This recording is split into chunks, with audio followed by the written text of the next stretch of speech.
भारत लगातार दुनिया के कई देशों के साथ रुपए में व्यापार को बढ़ावा दे रहा और डॉलर को खून के आंसू रुला रहा। अब रूस यूक्रेन युद्ध के दौरान रूस से तेल खरीदने के मामले में तो भारत ने रुपए में व्यापार किया और डिस्काउंट पर कच्चा तेल भी खरीदा। अब भारत का यही रुपया इंडोनेशिया में भी चलेगा। लोग बिना करेंसी एक्सचेंज या डॉलर की व्यवस्था किए बगैर ही इंडोनेशिया के साथ व्यापार कर सकेंगे। इसके लिए भारत इंडोनेशिया के बीच एक समझौता हुआ। जानकारी के अनुसार आरबीआई और बैंक इंडोनेशिया ने बृहस्पतिवार को आपस में इस एमओयू पर हस्ताक्षर किए। दोनों देश अब द्विपक्षीय व्यापार में स्थानीय मुद्रा के इस्तेमाल को बढ़ावा देंगे। इसमें भारतीय रुपया और इंडोनेशिया का रुपया दोनों मुद्रा शामिल हैं।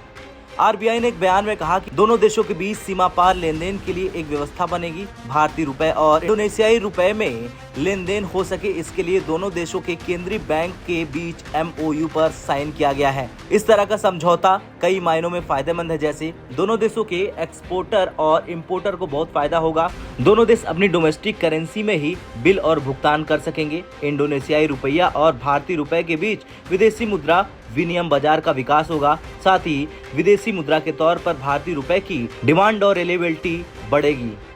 डॉलर से अलग घरेलू मुद्रा में व्यापार होने से इसकी लागत कम होगी। साथ ही लेन देन का निपटान करने में समय लगेगा। इस एमओयू पर आरबीआई गवर्नर शक्तिकांत दास और बैंक इंडोनेशिया के गवर्नर पेरी वारजियो ने हस्ताक्षर किए। इस साझेदारी से आरबीआई और बीआई के बीच द्विपक्षीय सहयोग और मजबूत होगा। जाहिर तौर पर भारत का रुपया अपनी स्थिति मजबूत कर रहा। फिलहाल एक अमेरिकी डॉलर 82.92 भारतीय रुपए का है।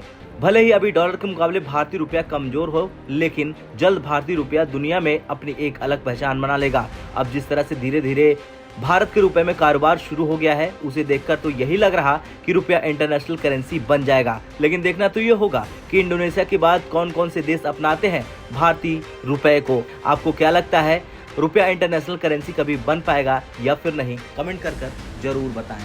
ब्यूरो रिपोर्ट, भारत तक।